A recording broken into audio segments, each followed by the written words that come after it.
Welcome to English literature class, my dear students of class 9th. I welcome you. In the literature class after summer vacation. Here I am going to start the chapter number 4, Hearts and Hands, written by O. Henry. You please listen the summary carefully, and after that I'll elaborate the chapter from your textbook. What is all about the story? You please listen carefully. On a train to Denver. Here in the chapter, Hearts and Hands. Hearts and Hands. You see, there is a lady named Fairchild, Miss Fairchild. Here the story Hearts and Hands is set where the setting of the story is in a train. The story Hearts and Hands is set in a train to Denver. Denver is the name of a station. An elegantly attired woman, well-dressed woman, elegantly attired, well-dressed woman named Miss Fairchild. Miss Fairchild is seated on the train in a coach. Is seated on the train in a coach when two men arrive and take the seat facing her.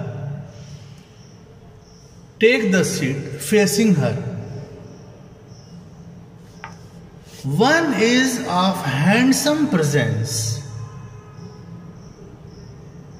There were two men.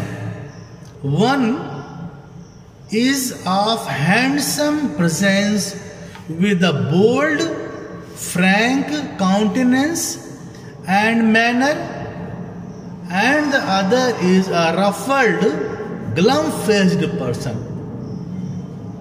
He was rough and tough. Second one was ruffled, glummed, gloomy. He had gloomy face, serious. He was heavily built, stout person. He was heavily built and roughly dressed. His dress was rough. These were the appearances of the two persons, you must know. It quickly becomes apparent that the woman knows one of them. It was clear that the lady, Miss Fairchild, knew one of them. She speaks to this man, whose name is Mr. Easton. She knew Mr. Easton. She says to Mr. Easton, "Well, Mr. Easton, if you will make me speak first, I suppose I must. Don't you ever recognize old friends when you meet them in West? Don't you ever recognize old friend when you meet them in West?" The man rouses himself. He paid attention to her sharply at the sound of her voice. When Miss Fairchild spoke, she paid attention to her. He overcomes his embarrassment and then clasps her fingers with his left hand.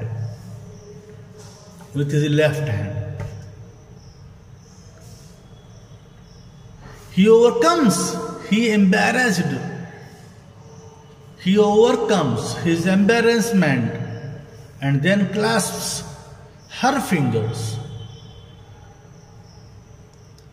He greets Miss Fairchild.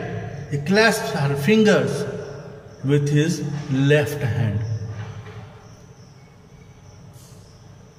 Why left hand? Usually we greet with right hand. Why? He clasps her finger with her left hand. You see here. Miss Fairchild is rather surprised to discover that he is handcuffed to the man seated beside him. Mr. Easton's hand was handcuffed to the man seated beside him, the other man. As Easton greets the young woman, he slightly raises his right hand. As Easton greets the young woman, he slightly raises his right hand, bound at the wrist by the shining bracelet to the left one of his companion. You pay attention here, students. He slightly raises his right hand, bound at the wrist by the shining bracelet to the left one of his companion. The glad look in the girl's eye slowly changes to bewildered horror, confused horror. The glow fades from her cheeks. When she met Mr. Easton, she was very glad. But the situation is changed now. The glow faded from her cheeks. Mr. Easton, with a little laugh, as if amused, is about to speak again when the other man forestalls him. The glum-faced man has been watching the girl's face with his shrewd eyes. With his clever eyes, he senses Easton's embarrassment. The second one understood that Mr. Easton is embarrassing. He senses Easton's embarrassment and volunteers an explanation that Easton is the marshal. He himself was the marshal, but to remove his embarrassment, to remove Mr. Easton's embarrassment, he said Easton is marshal and the two are headed for Leavenworth prison. He said that the two are headed for the Leavenworth prison, as Mr. Easton's hand was handcuffed with a bracelet, shining bracelet. It is 7 years for counterfeiting, he tells her. The other man said. It is 7 years for counterfeiting, he tells her.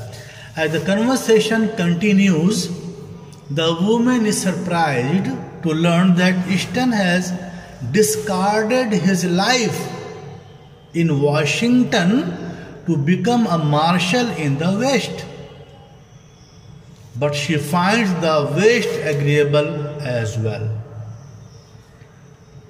The young woman continues to chat with her acquaintance to Mr. Easton, but she continues to stare the handcuffs. To ease her concern, the rough-looking older man tells her the rough-looking older man. Mr. Easton, don't you worry about them, miss. All marshals handcuffs themselves to their prisoners to keep them from getting away. Otherwise, they will get away. Mr. Easton knows his business.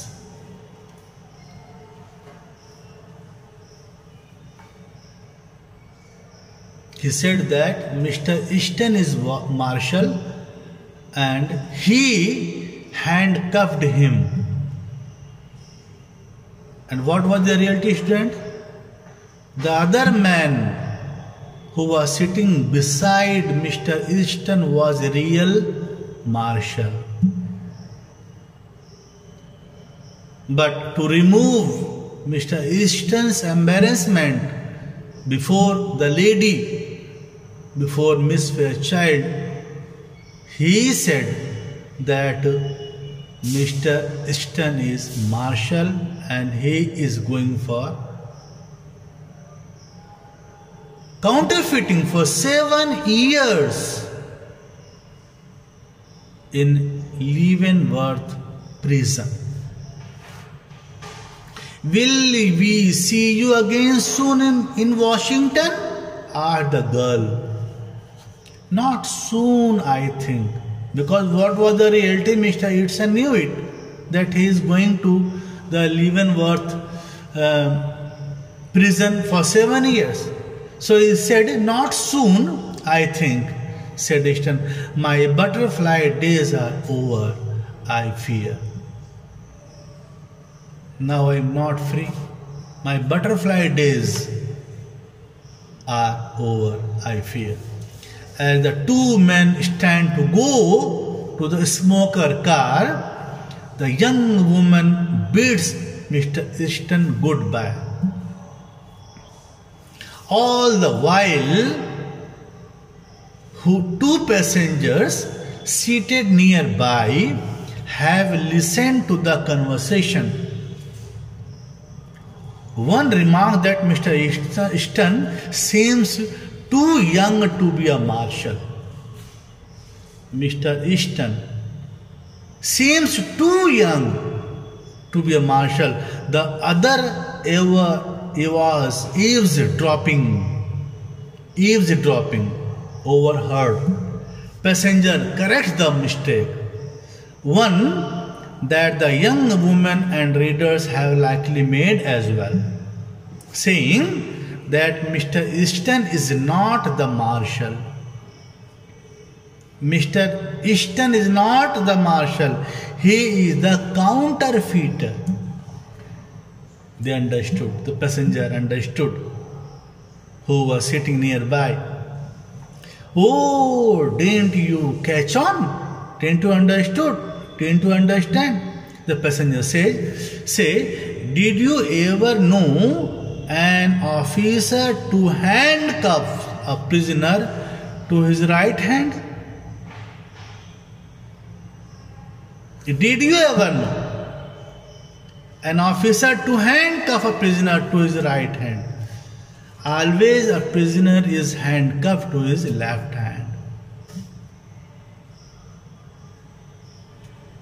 It was the story, and you will study in detail tomorrow in your class, live class rather.